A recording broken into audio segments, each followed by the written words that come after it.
प्रिय प्रतियोगियों, स्वागत है आपका पुष्पोम एजुकेशन में।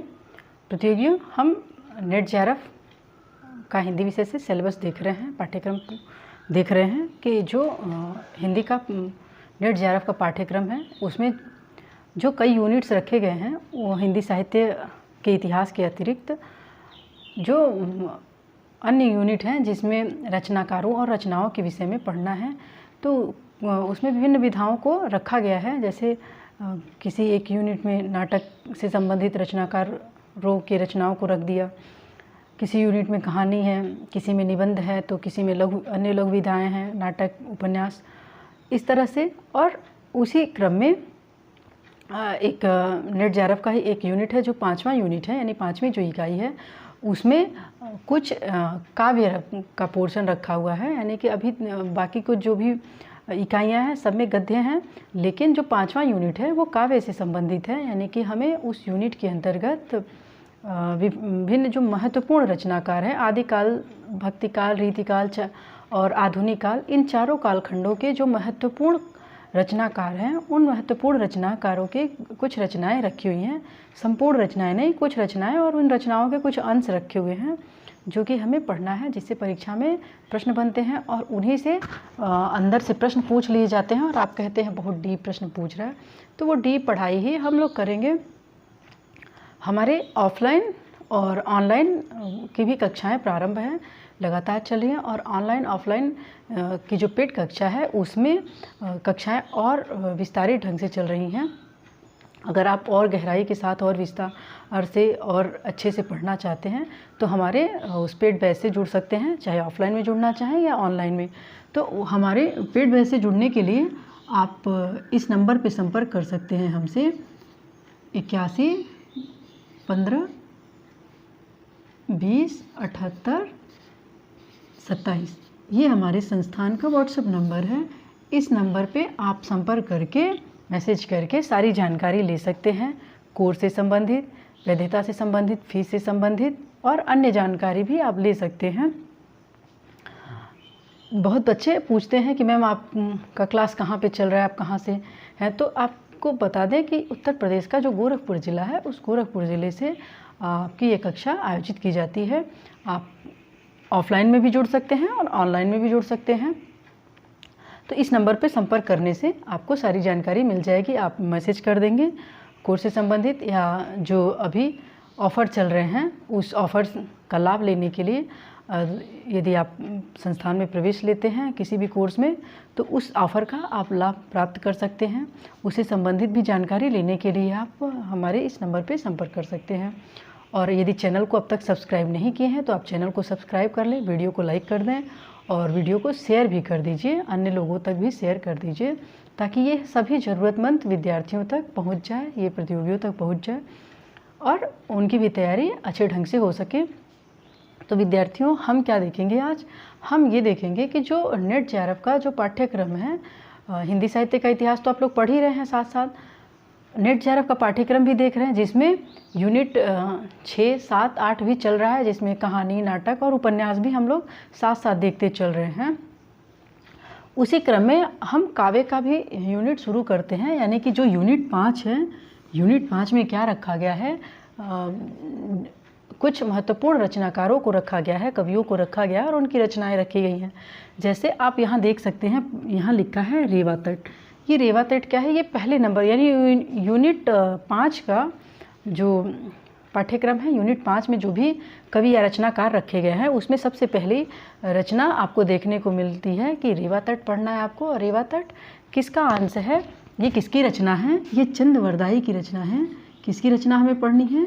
चंद वरदाई की रचना पढ़नी है। और चंद वरदाई की रचना कौन सी है? चंद वरदाई की रचना है पृथ्वीराज रासो। पृथ्वीराज रासो, ये रासो ग्रंथ हमें पढ़ना है।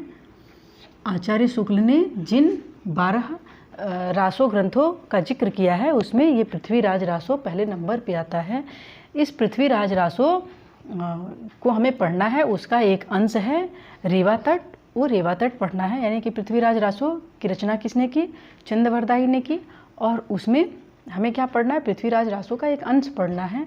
यानी कि ये पृथ्वीराज रासो जो है ये कई अध्यायों में बटा हुआ है। कई अध्यायों में यानी कितने अध्यायों में बटा हुआ है, तो 69 अध्यायों में बटा हुआ है।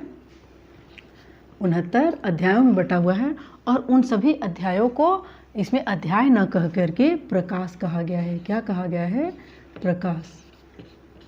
यानी कि इसमें कितने प्रकाश हैं, तो 69 प्रकाश हैं पूरे पृथ्वीराज रासो में। और उन सभी प्रकाशों का यानी सभी अध्यायों का अलग अलग नामकरण किया गया है। जैसे कैमासवध हो गया, रेवा तट हो गया। रेवा तट आपको पढ़ना भी है। तो इसी यानी कि 69 प्रकाशों में से यानी जो 69 अध्याय है पृथ्वीराज रासो का, उसी का एक अध्याय आपको पढ़ना है जो कि रेवा तट नाम से जानते हैं आप लोग जिसको। और ये रेवा तट किस नंबर का अध्याय है, तो ये 27वां अध्याय है या 27वां प्रकाश कह सकते हैं। 27वां अध्याय या प्रकाश आपको पढ़ना है जिसका नाम है रेवा तट। हम पूरी रचना को खूब अच्छे से ध्यान से गहराई से पढ़ेंगे ताकि आपके परीक्षा में चाहे कितना भी डीप प्रश्न पूछे या लाइट प्रश्न पूछे आप उसको आसानी से कर लें। क्योंकि इस बार की जो आप लोगों ने परीक्षा दी है, आप लोगों ने देखा होगा उसका स्तर कैसा रहा है।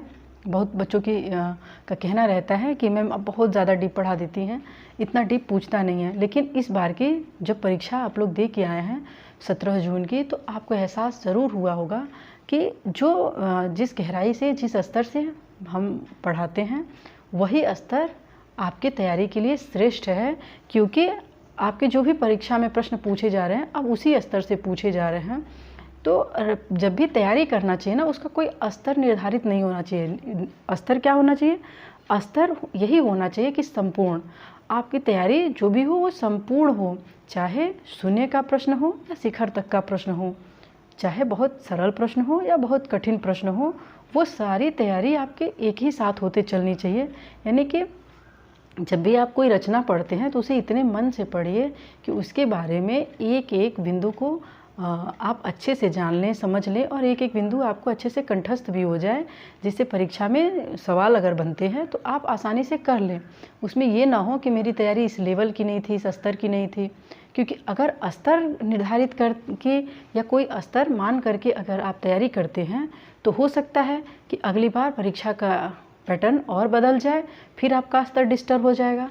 तो स्तर की बात ना करके बल्कि संपूर्ण की बात कीजिए कि हमें संपूर्ण तैयारी करनी है हिंदी साहित्य के इतिहास की या जिस भी परीक्षा की आप तैयारी कर रहे हैं, जिस भी प्रतियोगिता में बैठने वाले आप हैं, उस प्रतियोगिता का जो पाठ्यक्रम है, जो सिलेबस है, उस सिलेबस में जो कुछ भी टॉपिक रखा गया है उन सभी टॉपिक का संपूर्ण अध्ययन करेंगे, गहराई से अध्ययन करेंगे, ताकि फिर कहीं आपको दोबारा पढ़ना न पड़े, जा कर के किसी कोचिंग संस्थान में दूसरे न फिर जुड़ना पड़े। आप एक ही बार पढ़ें तो संपूर्ण जानकारी हो जाए। बस आप अपना नोट्स तैयार करते जाएंगे और नोट्स को रिवीजन करते रहेंगे। तो ये इस तरीके से जब आप पढ़ाई करेंगे तो आप के परीक्षा में चाहे सवाल कहीं से भी आए, किसी भी प्रकार के आ जाए, आप संपूर्ण सवालों का उत्तर देने में समर्थ होंगे और आपके लिए वो प्रश्न आसान हो जाएंगे। तो उसी ढंग से हम इन सभी भागों का, सभी इकाइयों का अध्ययन कर रहे हैं, जिसमें आज हम क्या पढ़ रहे हैं, रेवा तट पढ़ रहे हैं।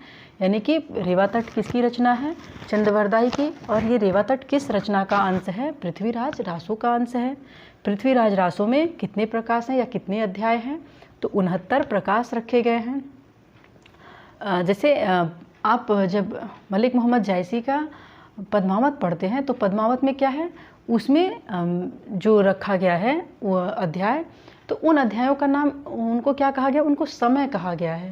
यानी कि उसमें क्या है, 57 समय है, तो उसको समय नाम रखा गया है। यानी जहाँ से यहाँ अध्याय को आप प्रकाश कह रहे हैं वहाँ समय कहते हैं। पद्मावती समय, मानसरोवर नहीं, उसमें खंड है, सॉरी समय नहीं खंड है, उसमें खंड के नाम से रखा गया है। तो एक एक से मानसरोवर खंड हो गया, नागमती वियोग खंड हो गया, पद्मावती नक्सिक वर्णन खंड हो गया। तो इस तरह उसमें खंड कहा गया है, लेकिन यहाँ क्या कहा गया है, उस अध्याय को प्रकाश कहा गया है। और जो रेवा तट है ये पृथ्वीराज रासो का कौन से नंबर का अध्याय है, तो 27वें नंबर का अध्याय है। और पृथ्वीराज रासो की जो भाषा है, यानी कि जो उसका क्या पढ़ना है, आपको रेवा तट पढ़ना है। रेवा तट का क्या पढ़ना है, कितना पढ़ना है, ये शुरुआती का 50 पद ही पढ़ना है। कितने पद पढ़ने हैं रेवा तट में? सिर्फ 50 पद पढ़ने हैं, तो ये भी आप ध्यान रखेंगे। और पृथ्वीराज रासो की जो भाषा है, भाषा कैसी है? डिंगल भाषा है, अपभ्रंश प्रभावित डिंगल भाषा है। कैसी भाषा है? डिंगल और अपभ्रंश मिश्रित भाषा। ये अपभ्रंश है, अपभ्रंश मिश्रित डिंगल भाषा है, यानी कि इन दोनों भाषाओं की प्रचुरता है इस रचना में। तो ये प्रश्न बनता है परीक्षा में कि पृथ्वीराज रासो की भाषा कैसी है, या चंद्रवरदाई ने जो महाकाव्य लिखा उस महाकाव्य की भाषा क्या है। तो आपको याद होना चाहिए कि डिंगल या अपभ्रंश प्रभावित भाषा है। तो अब हम रचना को देखेंगे कि रचना क्या है उसमें, यानी हमको पढ़ना कितना है? रेवा तट पढ़ना है, 27वां प्रकाश पढ़ना है, और उस 27वें प्रकाश का हमें सिर्फ शुरुआती का 50 पद पढ़ना है। हम पदों को देखते हैं कि देवगिरी जीते सुभट आयो चामंड राय। आयो चामंड राय क्या कह रहे हैं कि देवगिरी, देवगिरी किसे कहते हैं? देवगिरी आप जानते हैं, देवगिरी जो वर्तमान समय में दौलताबाद के नाम से एक शहर को जाना जाता है। दौलताबाद,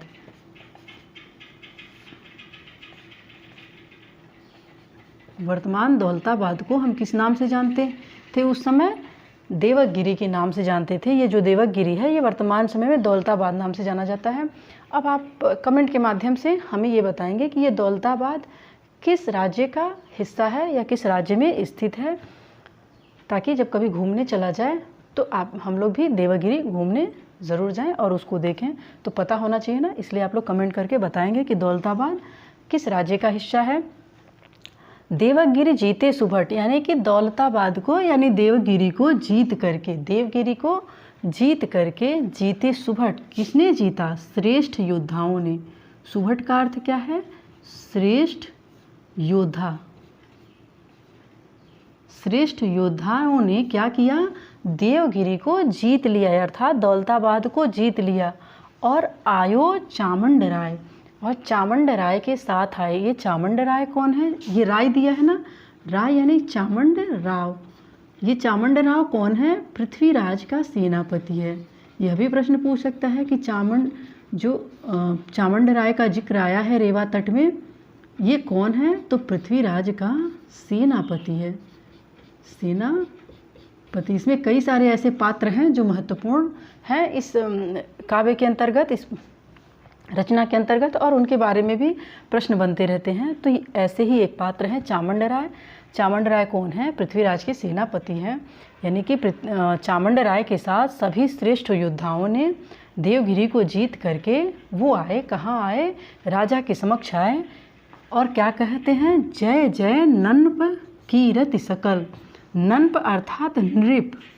नृप कौन? नृप का अर्थ होता है राजा। राजा की कीरत, उसकी कीर्ति, उनकी कीर्ति या वैभव भी कह सकते हैं। कीर्ति का सकल यानी कि सभी, उनकी संपूर्ण कीर्ति का कही यानी कहना, कविजन कवि लोग, गाए। क्या गाए? जब देवगिरी को चामंड राय, सेनापति चामंड राय के साथ श्रेष्ठ योद्धाओं ने जब देवगिरी को जीत लिया और जीत करके जब वो राजा के समक्ष आए तो राजा की जय जयकार किए। जय जय नन्प कीरति सकल, और राजा की जय जयकार किए। और कीरति सकल कही कविजन गाए, कवियों ने उनके संपूर्ण कीर्ति का गुणगान गाया। ये गाय यानी कि गाया, क्या गाया? उनकी कीर्ति या गुणगान गाया। किसका? उनकी कीर्ति का, उनके राज्य का, उनके श्रेष्ठता का, उनके वैभव का, उनके शौर्य का उन्होंने गुणगान किया। किसने किया? कविजनों ने किया। अब दूसरा पद देखते हैं कि मिलत राज पृथ्वीराज सू कही चामंड राव, कहीं राव चामंड रेवा तट जो मन करो वन अपूव गज झुंड।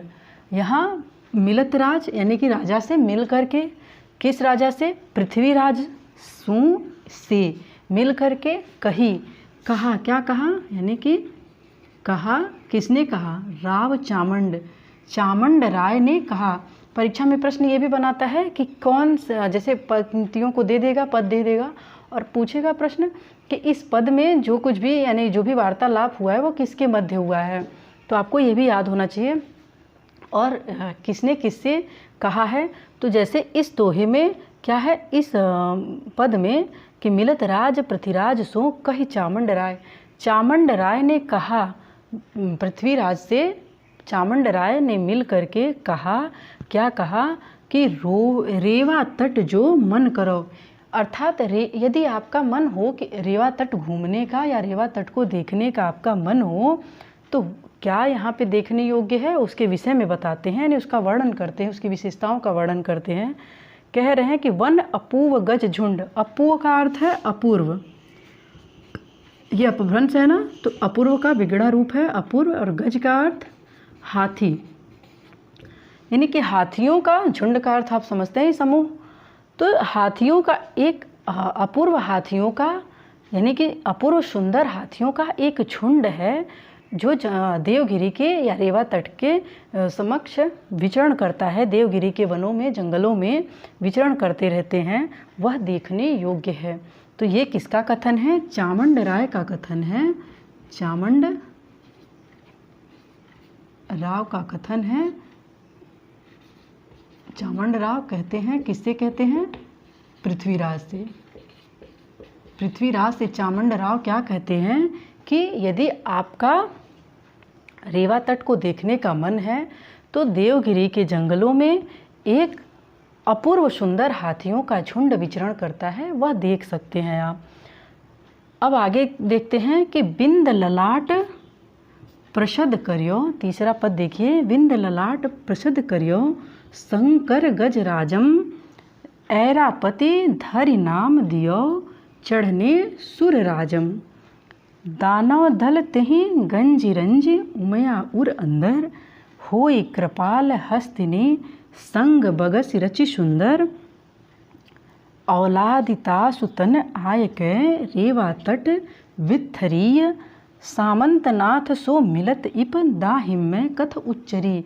ये क्या कहते हैं कि बिंद ललाट, ये कथन भी चामुंड राय का है। चामुंड राय उन अपूर्व सुंदर हाथियों के झुंड के विषय में बता रहे हैं, उसकी कहानी बता रहे हैं, उसकी जो कथा है, जो उसका इतिहास है, उसके विषय में वर्णन कर रहे हैं। किसके समक्ष, पृथ्वीराज के समक्ष, कि बिंद ललाट प्रसद करियो शंकर गजराजम। बिंद का अर्थ क्या है, बूंद, बिंद का अर्थ बिंदु या बूंद, ललाट अर्थात मस्तक, प्रसद यानी कि प्रस्वेद, प्रस्वेदर भी कहते हैं इसको, यानी कि पसीना, पसीना, करियो यानी किया, किया। ये कौन, शंकर, शंकर यानी महादेव वाले शंकर, ये वाले शंकर हैं। गजराजम यानी गजराज की उपाधि, गज राज की या हाथियों के राजा की उपाधि, यानी अब अर्थ क्या होगा इसका कि बिंद ललाट प्रसद करियो शंकर गजराजम, यानी कि शंकर जी ने अपने शरीर पे होने वाले पसीने की बूंदों से एक हाथी के मस्तक पर, ललाट पर, उसके मस्तक पर तिलक किया और तिलक करके उस हाथी को गजराज की उपाधि प्रदान किया। ऐरापति धरि नाम यानी धरा, धरा यानी कि दिया, और उसका नाम क्या रखा, ऐरापति नाम रखा, और दियो चढ़ने सुरराजम। एक शिव जी ने क्या किया, अपने पसीने की बूंदों से एक हाथी के मस्तक पे तिलक किया और उसे राजा की, हाथियों के राजा की, गजराज की उपाधि प्रदान की और उसका नाम ऐरापति रख दिया। और क्या किया, दियो चढ़ने सुरराजम। सुरराजम का अर्थ क्या है कि सुरों अर्थात देवताओं के राजा, देवताओं के राजा अर्थात इंद्र को क्या किया, उन्होंने चढ़ने के लिए दे दिया उस हाथी को, यानी एक हाथी के मस्तक पे शिव जी ने अपने पसीने की बूंदों से तिलक किया, उसको गजराज की उपाधि दी और गजराज की उपाधि से विभूषित किया। उसके पश्चात उसका नाम ऐरापति रखा और देवताओं के राजा इंद्र को सवारी करने के लिए दे दिया। यानी कि इंद्र की सवारी का नाम क्या है? एक हाथी है उनकी सवारी और उसका नाम क्या है? ऐरावत हाथी है। उस ऐरावत हाथी को क्या किया? इंद्र को दे दिया कि आप सवारी करिए। अब दानव दल तेहि गंजिरंज, अब उस हाथी की विशेषता बता रहे हैं, उसके कारनामे को बता रहे हैं। चामुंडराय पृथ्वीराज से बता रहे हैं कि उस हाथी ने कौन कौन सा कार्य किया, किस प्रकार का कारनामा किया। कि दानव दल तेहि, दानव दल यानी कि राक्षसों की सेना, राक्षस दल या दुष्टों का उन्होंने क्या किया? उसका हाथी ने गंज अर्थात गंजन किया। गंजन अर्थात नष्ट करना। गंज का अर्थ क्या होता है? नष्ट करना। उसने क्या किया? उस हाथी ने, उस ऐरापति हाथी ने जो राक्षसों का दल था, राक्षसों के झुंड को समाप्त कर दिया, उसे नष्ट कर दिया। और रंजन किया, किसका? यानी कि मनोरंजन किया, आनंद प्रदान किया। किसे? उमया उर अंदर। यहाँ उमया से तात्पर्य है माता पार्वती से। शिव की पत्नी पार्वती के हृदय को उसने क्या किया? रंजित कर दिया, मनोरंजित कर दिया, प्रसन्न कर दिया। किसने? उस ऐरापति हाथी ने। फिर क्या हुआ कि होई कृपाल हस्तिनी संग बगसिर रचि सुंदर। माता पार्वती उस हाथी के उस कार्य से प्रसन्न होकर के उस पे कृपालु, कृपाल अर्थात कृपालु या दयालु हो गई। और क्या किया? हस्तिनी संग बगसी रचि सुंदर, उनको एक हथिनी प्रदान किया। हस्तिनी अर्थात हथिनी। हाथी की स्त्रीलिंग क्या होती है? हाथी का स्त्रीलिंग हथिनी होता है। और माता पार्वती ने एक सुंदर हथिनी का निर्माण किया और पुरस्कार, बगसी अर्थात उपहार या पुरस्कार स्वरूप बख्शीश के रूप में उस ऐरापति हाथी को सौंप दिया है। रचना की, रचि यानी कि एक सुंदर हथिनी की रचना किया। किसने? पार्वती जी ने।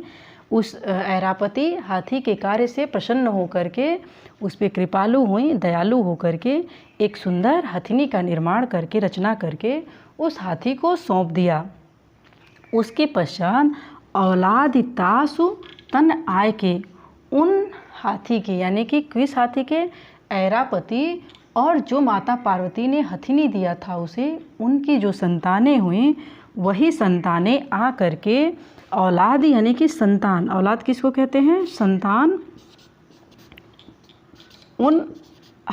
उस हाथी की संतान ने ही आ करके रेवा तट वन वित्थरी, वित्थरी का अर्थ क्या है? विचरण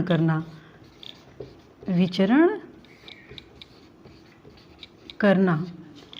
और उसके पश्चात यानी कि जब माता पार्वती ने उसे एक प्रसन्न होकर के ऐरापति से एक सुंदर हथिनी का निर्माण करके, रचना करके उस हाथी को सौंप देती हैं ऐरावती को, तो उन दोनों की जो औलादें होती हैं, जो संतान उत्पन्न होती है, उनकी संतानें ही इस रेवा तट पर विचरण करने के लिए, यानी कि देवगिरी के जंगलों में उनकी संतानें ही घूमती रहती हैं या विचरण करती हैं।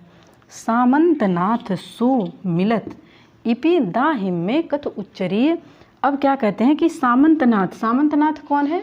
जो सभी छोटे छोटे राजाओं का एक बड़ा राजा होता है। यानी छोटे राजा क्या होते हैं? किसी राजा के अधीन, बड़े राजा के अधीन है तो उनको सामंत कहा जाता है। तो सामंतनाथ उन सभी यानी कि सामंतों के, छोटे राजाओं के भी बड़े राजा, छोटे राजाओं के नाथ, सभी सामंतों के नाथ, हे सामंतों के नाथ। कौन है सामंतों के नाथ? पृथ्वीराज। सो मिलत इप, इस प्रकार, इप का अर्थ इस प्रकार मिलत इप, पाए जाते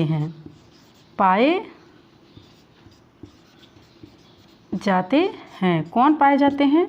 वो ऐरापति हाथी के जो संतानें हैं, यानी वही झुंड के रूप में इस देवगिरी के जंगलों में पाए जाते हैं। दाहिम में कौन? दाहिम में का अर्थ है दाहिर के पुत्र, दाहिमे का क्या अर्थ है? दाहिर, दाहिर के पुत्र कथ अर्थात कहना, कथा या कहना भी होता है और कथा भी होता है। कथा उच्चरी, उच्चारण किया या कहा, उच्चारण किया या कहा, वर्णन किया। क्या वर्णन किया? किसने वर्णन किया? दाहिर के पुत्र। दाहिर के पुत्र कौन है? दाहिर के पुत्र यही चामुंडराय हैं। सबसे छोटे पुत्र थे दाहिर के चामुंडराय। यानी इतिहास भी आपका थोड़ा दुरुस्त हो जाएगा इसको पढ़ने से। तो शिव जी ने क्या किया? शिव जी ने अपने पसीनों के अर्थ को एक बार समझ में तो आ ही गया होगा, एक बार अर्थ को पुनः देख लेते हैं कि बिंद ललाट प्रसिद्ध करियो शंकर गजराजम। शिव जी ने क्या किया? अपने पसीने की बूंद से एक हाथी के मस्तक पे तिलक किया और उसे हाथियों के राजा की उपाधि प्रदान की और उसका नाम ऐरापति रखा। नाम ऐरापति रख करके देवराज इंद्र को यानी देवताओं के राजा को सौंप दिया सवारी करने के लिए। उस ऐरापति नामक हाथी ने क्या किया? दानवों के दल का यानी कि राक्षसों की सेनाओं का गंजन किया, उसे नष्ट किया। और जब उसे नष्ट कर दिया, उसे समाप्त कर दिया, तो माता पार्वती के यानी उमा के हृदय में अति प्रसन्नता हुई, उनका रंजन हुआ, उनका मनोरंजन हो गया। तो उस हाथी ने माता पार्वती को इस प्रकार से प्रसन्न कर लिया और माता पार्वती उस ऐरापति हाथी पे कृपालु होकर के, दयालु होकर के एक सुंदर हथिनी का निर्माण करके उसे पुरस्कार स्वरूप दे देती हैं। फिर उन्हीं हाथी और हथिनी के संयोग से जो संतानें उत्पन्न होती हैं, वही संतानें इस देवगिरी जंगल के रेवा तट पर विचरण करने आती हैं या घूमने आती हैं। इस प्रकार से हे सामंतों के नाथ यानी कि ये पृथ्वीराज, इस प्रकार से ये हाथी यहाँ पाए जाते हैं। और यह कथा दाहिर के पुत्र चामुंडराय ने पृथ्वीराज को सुनाई। तो आपने 3 पद पढ़ा पूरा और तीनों पद का अर्थ आपको अच्छे से समझ में आ गया होगा। अगर नहीं आया है तो वीडियो को एक बार और देख लेंगे। अगर आप इस वीडियो को एक बार भी अच्छे से ध्यान से नॉर्मल मोड पे मन से देखते हैं तो आपको ये पूरी कथा ऐसे ही याद हो जाएगी। आपको कुछ भी नोट्स बनाने की भी ज़रूरत नहीं पड़ेगी। और आप 2 से 3 बार देख लेंगे तो आपको बिल्कुल ही लिखने की ज़रूरत नहीं पड़ेगी। आप कभी भी जब भी परीक्षा में बैठेंगे, आपको प्रश्न आएगा, कोई भी प्रश्न आए तो आप तुरंत कर लेंगे। तो आप लोग नोट्स भी बना लीजिएगा और वीडियो को 1 से 2 बार देख भी लीजिएगा, लाइक भी कर दीजिएगा। इस प्रकार से आपने सब कुछ देख लिया। अब इसमें और क्या प्रश्न बन सकते हैं? सारे जैसे जो कठिन शब्द हैं, उन कठिन शब्दों के अर्थ यदि पूछता है तो आपको सारे अर्थ बता दिए गए हैं, आप सब कर लेंगे। कथा किसकी है, किसने किस पद में किसने किससे क्या कहा है, ये सारी चीज़ें समझ में आ गई। अब इसमें एक प्रश्न और बन सकता है कि छंद इसमें क्या है, यानी कि ये 2 पंक्तियाँ आपको दे देगा और पूछेगा कि इसमें कौन सा छंद है। तो ये जो पहला पद है और ये दूसरा पद, ये दोनों पद क्या हैं? दोहा छंद हैं। कौन सा छंद है इसमें? दोहा छंद में लिखे गए हैं। आपके पास यदि पुस्तक होगी, आप पुस्तक में पढ़ेंगे तो उसके सामने ही वहीं लिखा भी रह रहा है कि कौन सा छंद है, आप वहीं देख सकते हैं।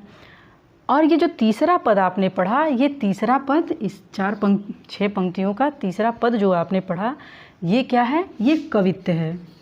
ये कौन सा छंद है? कवित्त छंद है। यानी कि इसका छंद रूप क्या है? कवित्त छंद का प्रयोग हुआ है। इस प्रकार से आपने ये प्रश्न भी देख लिया। अगर प्रश्न ये पद दे करके आप यदि वीडियो 1 बार 2 बार देख लेंगे तो ये पद भी आपको पूरा ऐसे ही याद हो जाएगा। और नहीं भी याद होगा तब भी आपके सामने जब भी ये शब्द आएंगे तो आप पूरी कहानी ऐसे ही आपको याद आ जाएगी और छंद कौन सा है ये भी आप पहचान लेंगे। ये प्रश्न बनता है। अब इसमें और अगर कठिन प्रश्न बनाना होगा, यानी कि और अंदर से और गहराई से प्रश्न बनाना होगा, तो क्या प्रश्न बनाएंगे कि ये पद दे देंगे और पूछेंगे कि ये देवगिरी से तात्पर्य क्या है, और ये चामुंडराय कौन है, किसने पृथ्वीराज की कीर्ति को गाया, तो सारे कविजन लोगों ने उनकी कीर्ति को गाया। जय जयकार किसने की, तो जो श्रेष्ठ योद्धा लोग थे और चामुंडराय थे, जब देवगिरी को जीत करके आते हैं तो वो राजा की जय जयकार करते हैं। फिर जो चामुंडराय हैं ये पृथ्वीराज को कहाँ घूमने की या क्या देखने की सलाह देते हैं, तो ये सलाह देते हैं कि जो रेवा तट है उसका जो देवगिरी क्षेत्र है, देवगिरी का जंगल है, उसमें अपूर्व हाथियों का झुंड मिलता है, उसको देखने की ये सलाह देते हैं। बिंद का, यानी कि ये भी प्रश्न बना सकता है इस पद से कि किसने हाथी के मस्तक पे तिलक किया, तो शिव जी ने किया। और शिव जी ने किससे किया? अपने पसीने से किया। और उसे उपाधि क्या दी? तो गजराज की, हाथियों के राजा की उपाधि दी। नामकरण क्या किया? नाम ऐरापति दिया। यानी कि ये भी पूछ सकता है कि ऐरापति को ऐरापति नाम किसने प्रदान किया? तो शिव जी ने प्रदान किया। अब ऐरापति ने किसका, शिव जी ने ऐरापति को किसकी सवारी करने के लिए दे दिया? तो इंद्र को दे दिया ऐरापति की सवारी करने के लिए। ऐरापति ने किसका दलन किया? तो दानव के समूह का दलन किया, दानवों को नष्ट किया। और उसने किसके हृदय को मनोरंजित किया या आनंदित किया? तो उमा के हृदय को आनंदित किया। और ऐरापति को एक सुंदर हथिनी का निर्माण करके किसने प्रदान किया? तो पार्वती ने प्रदान किया, यानी उमा ने प्रदान किया उस पर कृपालु होकर के। किसकी संतानें रेवा तट पर विचरण करने आती हैं? तो ऐरापति हाथी के संतानें रेवा तट पे विचरण करने आती हैं। सामंतनाथ कौन है? तो सामंतों के नाथ पृथ्वीराज हैं। ये दाहिम्य, यानी कि दाहिम्य से तात्पर्य क्या है? तो दाहिर के पुत्र से है। और दाहिर के पुत्र कौन है? चामुंड राय हैं। कथ उच्चरी, कथ उच्चरी का तात्पर्य क्या है? यानी कि कथा का उच्चारण किया या कथा को कहा। तो बस इससे ज़्यादा डीप कोई प्रश्न नहीं बनेगा इससे, क्योंकि अब इसमें क्या है, अगर इससे भी डीप कुछ और भी पूछ सकता है तो ये सब आपने पढ़ ही लिया, सब आपको आ जाएगा। तो इस तरीके से आप जब तैयारी करेंगे तो किसी भी परीक्षा में बैठेंगे और इससे प्रश्न पूछ दिया तो एक भी प्रश्न आपसे गलत नहीं होगा, 100% इसकी गारंटी है। यदि आप कक्षा को 1 से 2 बार ठीक से नॉर्मल मोड पे देख लेते हैं और नोट्स बना लेते हैं तो दावा है कि आप किसी भी प्रश्न का उत्तर गलत नहीं करेंगे, इससे अगर प्रश्न बनता है तो। और आगे हम इसी प्रकार से सभी 50 पदों का अध्ययन करेंगे और भी जो अन्य रचनाएं हैं सबका क्रम से हम अध्ययन करते चलेंगे। अब आपको डेली 2 कक्षा मिलेगी। 2 कक्षा, एक तो हिंदी साहित्य के इतिहास की और दूसरी कक्षा जो रचना और रचनाकारों से संबंधित है, यानी कि नेट जेआरएफ और यूपी सहायक आचार्य का जो पाठ्यक्रम है उसमें भी जो भी रचनाकार और जो भी विधाएं रखी गई हैं उन सभी को हम उन पे जो कक्षा उन पे भी एक कक्षा लेंगे, वो भी कक्षा आपको मिलेगी और उन सबका एक एक करके अध्ययन करेंगे। तब तक आप लोग इसको पढ़ते रहिए। आज के लिए इतना ही, मिलते हैं अगली कक्षा में। आप वीडियो को लाइक कर दीजिए, सब्सक्राइब कर लीजिए, नहीं किए हैं तो।